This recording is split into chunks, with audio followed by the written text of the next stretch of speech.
बिस्मिल्लाहिर्रहमानिर्रहीम unit 24 there is there are. मुकम्मल language course के लिए बराए मेहरबानी मेरी वेबसाइट विजिट कीजिए www.a2zoofenglish.com। तो आज हम नजर डालते हैं देयर इज और देयर आर पर। So to show the presence of anything at a particular place, किसी भी चीज की, किसी भी शय की किसी खास जगह मौजूदगी बताने के लिए हम देयर इज या देयर आर का इस्तेमाल करते हैं। और मिसाल के तौर पे two boys are in the classroom, ये जुमला अंग्रेजी के हिसाब से बिल्कुल गलत है। उर्दू में तो ये जुमला बिल्कुल सही है कि क्लास में 2 लड़के मौजूद हैं या 2 लड़के क्लास में मौजूद हैं, लेकिन इसका आप जो है तर्जुमा अंग्रेजी में इस तरीके से नहीं कर सकते कि two boys are in the classroom अंग्रेजी, क्योंकि यहाँ पर आप जो है क्या कर रहे हैं, 2 बॉयज यानी कि 2 लड़कों की मौजूदगी बता रहे हैं, लोकेशन बता रहे हैं उनके किसी के वो किस जगह पर मौजूद हैं। तो 2 बॉयज कहाँ पर मौजूद हैं, क्लासरूम पे मौजूद हैं, यानी 2 लड़के क्लासरूम में मौजूद हैं। तो आपको जुमला किससे शुरू करना चाहिए, देयर इज या देयर आर से, क्योंकि अंग्रेजी के कवायद ज़वाबित के मुताबिक जब कभी भी आप किसी शय की मौजूदगी किसी खास जगह पर बताएंगे तो उसके लिए आपको जुमला किससे शुरू करना पड़ेगा, देयर इज या देयर आर से।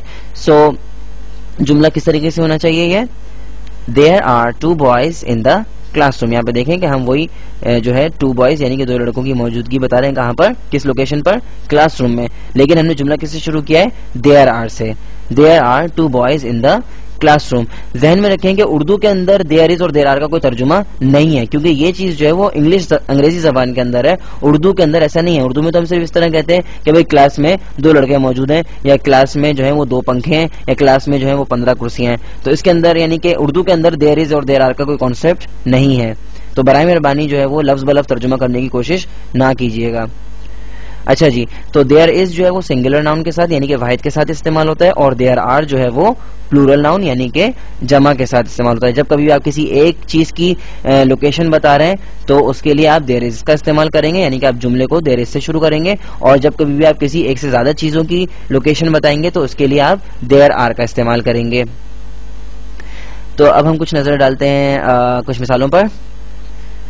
सो सबसे पहले there is a bird on the tree, there are many stars in the sky, and there is only one brain inside a human head, there are 3 students in the bus, and there are 3 windows in this room। so आप यहाँ पे देख सकते हैं कि पहली मिसाल के अंदर there is a bird on the tree, दरख्त पर एक चिड़िया मौजूद है, एक परिंदा मौजूद है। तो there is a bird on the tree, यहाँ पर आप बर्ड की लोकेशन क्या बता रहे हैं, कहाँ पर है वो बर्ड, ट्री पर यानी कि दरख्त पर है। इसी तरीके से there are many stars in the sky, तो ये जो आप लोकेशन किसकी बता रहे हैं, स्टार्स की, और वो कहाँ पर है, इन द स्काई। इसी तरीके से there is only one brain inside a human head, तो ये एक दिमाग जो है वो कहाँ पर है, इनसाइड अ ह्यूमन हेड यानी इंसानी सर के अंदर। इसी तरीके से there are 3 students in the bus, so यहाँ इस जुमले के अंदर आप किसकी लोकेशन बता रहे हैं, 3 स्टूडेंट्स की, और लोकेशन क्या है, इन द बस। सो ये कहाँ पर मौजूद है, बस के अंदर मौजूद है 3 स्टूडेंट्स। तो आपने जुमला किससे, आप इस तरीके से नहीं कर सकते 3 स्टूडेंट्स आर इन द बस, आप जुमला किस तरह शुरू करना है, देयर आर से जुमला शुरू करेंगे, there are 3 students in the bus. इसी तरीके से there are 3 windows in this room. तो आप देख सकते हैं कि जब मैं एक चीज की बात कर रहा हूँ, मिसाल के तौर पे एग्जांपल नंबर 1 में देखें, मिसाल नंबर 1 पे देखते हैं हम कि मैं एक परिंदे की बात कर रहा हूँ तो मैंने वहां पे देयर इज का इस्तेमाल किया है। दूसरी मिसाल के अंदर मैं बहुत सारे सितारों की बात कर रहा हूँ, इस तरह मैंने देयर आर इस्तेमाल किया है। तीसरी मिसाल में मैं एक जहन की बात कर रहा हूँ, इसलिए मैंने जुमला किससे शुरू किया है, देयर इज से। और चौथी मिसाल में मैं 3 तालिब इल्मों की बात कर रहा हूँ, तो इसलिए मैंने जुमला किससे शुरू किया है, देयर आर से। और 5वीं मिसाल के अंदर भी मैंने जो है वो 3 विंडोज की जो है यानी कि 3 खिड़कियों की मिसाल दी है। 3 जो है वो खिड़कियों की लोकेशन में बता रहा हूं, तो वो क्या है, प्लूरल नाउन है 3 विंडोज जो है, इसीलिए मैंने जुमला किससे शुरू किया, देयर आर से। अब हम स्ट्रक्चर पे नजर डालते हैं कि अफर्मेटिव यानी कि अफर्मेटिव जुमले यानी कि हम किस तरीके से बनाएंगे। तो स्ट्रक्चर क्या है हमारे पास, there plus be plus subject plus location. So सबसे पहले आप क्या करेंगे, देयर लगाएंगे, फिर उसके बाद बी, उसके बाद जिस चीज यानी जो चीज है, कोई जो शय आप बात कर रहे हैं, और फिर उसकी लोकेशन के वो किस जगह पर मौजूद है।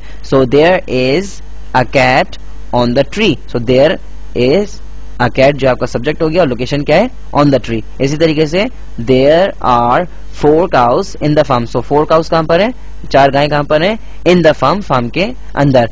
सो यहाँ पर एक बिल्ली की बात कर रहे थे तो हमने देयर इज इस्तेमाल किया, और यहाँ पे नीचे दूसरी एग्जाम्पल पे हम 4 गायें की बात कर रहे हैं तो देयर आर का इस्तेमाल किया।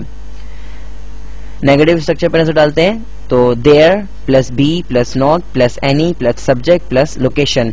सो there is not any cat on the tree, there are not any cows in the farm. ध्यान में रखिएगा कि आमतौर पे स्पोकन लैंग्वेज में यानी कि जब आमतौर पे जब बात करते हैं तो ये इज और नॉट को जो है हम कॉन्ट्रैक्ट कर देते हैं, मिला देते हैं आपस में, तो ये क्या बन जाता है, इज नॉट क्या बन जाता है, इजंट बन जाता है। इस तरीके से हम आर नॉट को भी आमतौर पे स्पोकन लैंग्वेज में जब हम बात करते हैं यानी कि अंग्रेजी के अंदर हम आर नॉट को किस तरह कर देते हैं, मिला देते हैं, आंट के अंदर मिला देते हैं। सो आमतौर पे लोग किस तरह बोलते हैं, ये कहने के बजाय कि there is not any cat on the tree, कहते हैं आमतौर पे इस तरह कहा जाता है there isn't any cat on the tree और there aren't any cows in the farm. अगर आपको ये चीज जो है वो कॉन्ट्रैक्शन कहलाती है यानी कि, तो अगर आपको कॉन्ट्रैक्शन के बारे में मालूमात नहीं है तो बराए मेहरबानी मेरी वेबसाइट विजिट कीजिए, वहां पर आपको यूनिट नंबर 3 मिलेगा कॉन्ट्रैक्शंस के बारे में, तो इंशाल्लाह ताला आपको कॉन्ट्रैक्शन के बारे में काफी मालूमात वहां से हासिल हो जाएगी। अब हम नजर डालते हैं इंटेरोगेटिव यानी सवालिया जुमलों पर।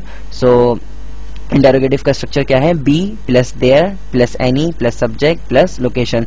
तो जुमला किससे स्टार्ट होगा, बी से यानी कि हेल्पिंग ऑफ से। So is there any cat on the tree, are there any cows in the farm.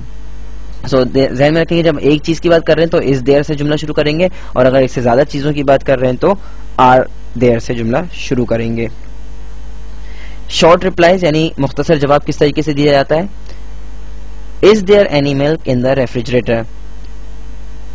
Short reply yes there is और नो देयर इजंट, यानी हाँ है या ना यानी या नहीं है। मिसाल के तौर पे yes there is, no there isn't. इसी तरीके से are there any apples in the refrigerator, yes there are और नो देयर आंट। तो जब कभी भी आप शॉर्ट रिप्लाई देना चाहें देयर इज या देयर आर का, तो आप किस तरह के देंगे, यस देयर इज या नो देयर इजंट। इसी तरीके से यस देयर आर या no there aren't. For complete information and exercises, मुकम्मल मालूमात या एक्सरसाइजेस के लिए, इससे रिलेटेड जो एक्सरसाइजेस हैं इस यूनिट से मुताल्लिक, आप मेरी वेबसाइट विजिट कीजिए www.a2zofenglish.com। और अगर आपको ये लेक्चर पसंद आया तो बराए मेहरबानी इस वीडियो को रेट कीजिए। Thank you very much.